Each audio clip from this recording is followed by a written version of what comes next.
Hello, and welcome to the Community IT Innovators Technology Topics Podcast, where we discuss nonprofit technology, cybersecurity, tech project implementation, strategic planning, and nonprofit IT careers. Find us at communityit.com. Hello, and welcome to the Community IT Innovators Technology Topics Podcast, midweek nonprofit AI check-in. I'm your host, Carolyn Woodard. I want to start with my disclaimer, as always, that I am not an AI expert. I am going on this journey with all of you and sharing what I discover, and hopefully we will all get smarter together about this new technology that is transforming everything. Welcome to this check-in. I wanted to share a couple of resources with you this week. A couple of weeks ago, I went to a fascinating webinar held by All Tech is Human, which was with the human rights lawyer Malika Saada Saar. And this webinar was called Slow Violence, Fast Tech, Reclaiming AI for Civil and Human Rights. I will share the link with you. It's half an hour long, so it's worth checking out. It's on YouTube. But I wanted to share a couple of quotes from it with you, and also just some of the things that stood out to me, particularly around the way she grounded the discussion of AI tools and the concentration of power in the human rights discussion that came out of World War II and the reaction to World War II, and the idea that this transformative idea at the time that there are, what in the United States we'd call inalienable rights that humans have, whether or not their governments grant, allow, or recognize those rights. And so what happened in World War II to civilians, what happened to Jews in the areas that Germany controlled, was a violation not of a legal right that they had in those countries,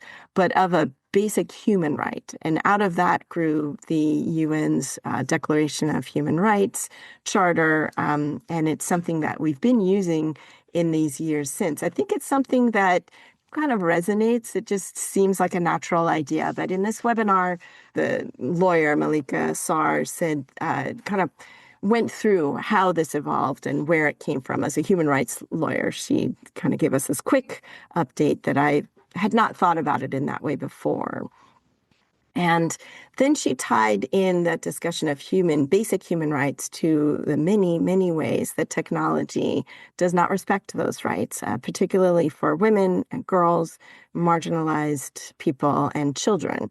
And that from the start of these technologies, the safety and security and right to privacy of those groups has not only not been respected, has not been built into the technologies, but in fact, the technologies and the tools have been built on an economic model that finds profit in exploiting those groups with violence, with sexualized violence, with anything that is against the consent of the person whose image it is or who is being doxxed or being found through these technologies.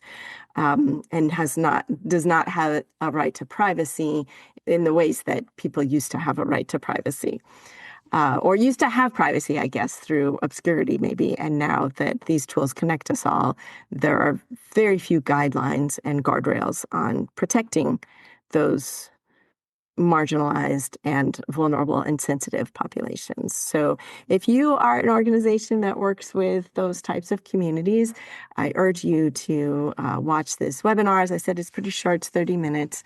But two of the quotations that they pull out are, if we don't claim this technology as ours as well, then we only cede it to the abusers. We allow it to be weaponized against us.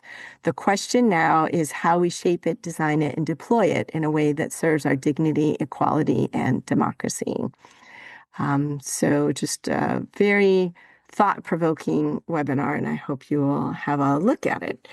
And this relates back to a couple of weeks ago, we talked about the several buckets of concerns that nonprofits have with AI as AI, not like, is this tool working for me, or is there a glitch, or do I have a problem with it, but just conceptually with how AI works. And one of those buckets was the imbalance of power between the small group of men who, for the most part, who are controlling these tools and the invasiveness of them in our lives, and the amount to be able to use the tool, the amount of our own privacy and safety and security that we give up.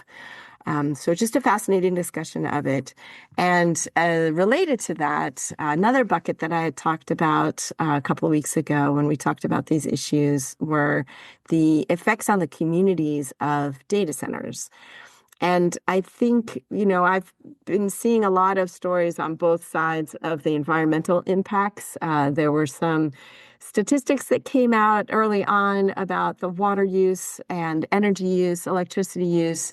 It seems like there's some counter statistics that are maybe part of different marketing campaigns on either side to make us be excited or upset about the amount of water that one query takes.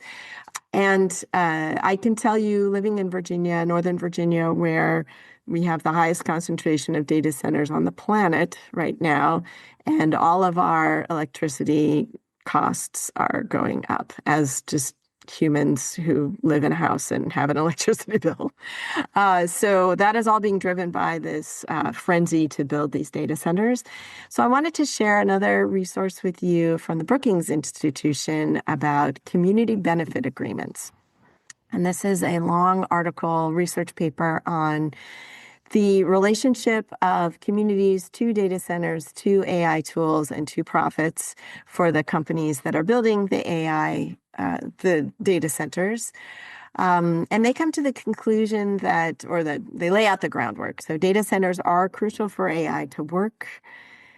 Protests have arisen throughout the U.S. over the financial, energy, and environmental concerns. I would say also the community concerns, and the places that they are building these data centers are on quote unquote marginalized land, which is often a way to say the people who haven't had anything for centuries are the ones who owned this land, and that's where we want to put our data center, or are living right next to it, and are being excluded from the discussion about where these data centers are sited and how they impact the environment.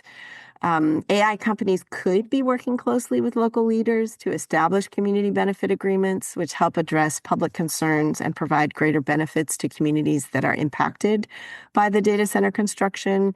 That can be environmental, it can be, cultural communities, just where your house is, that you're now suddenly next to this loud, noisy, huge block.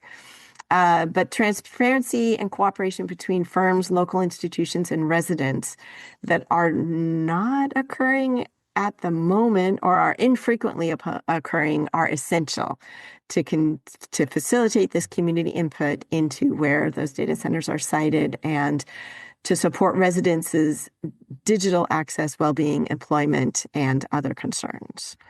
So I will share the link with you to this report. It is fascinating. What I liked about this resource is that it does a great job at laying out the issue, the problem, the challenges, but it doesn't just stop there. It does, in fact, propose this community benefit agreement model as one way going forward that can help communities, counties, cities, and residents interact with the companies building the data centers in more mutually beneficial ways. So I urge you to have a look at that. Those are my two resources to share with you, harkening back to our conversation about the more generalized issues and ethics of using AI tools. I would love to answer questions. Please get your questions in. We're on Reddit, r/nonprofit IT management. You can contact me through our website, communityit.com. And I really look forward to hearing from you and keeping this conversation going. So I will see you again, or you will hear me again on Friday with our regularly scheduled podcast on many different topics. And back here again on Tuesdays for nonprofit AI specific check-ins. Take care. Community IT does these free webinars and podcasts for our community, and we love sharing our knowledge and experience. If you have more questions or are having trouble with your IT at your nonprofit, please get in touch with us on our website, www.communityit.com, so we can start a conversation or schedule an assessment. Downloading any of our free resources there will get you signed up for our webinar reminders, and you can attend our next webinar in real time and ask our experts your own questions. If you love podcasts, please subscribe and leave us a rating to help others find this leadership resource for nonprofits.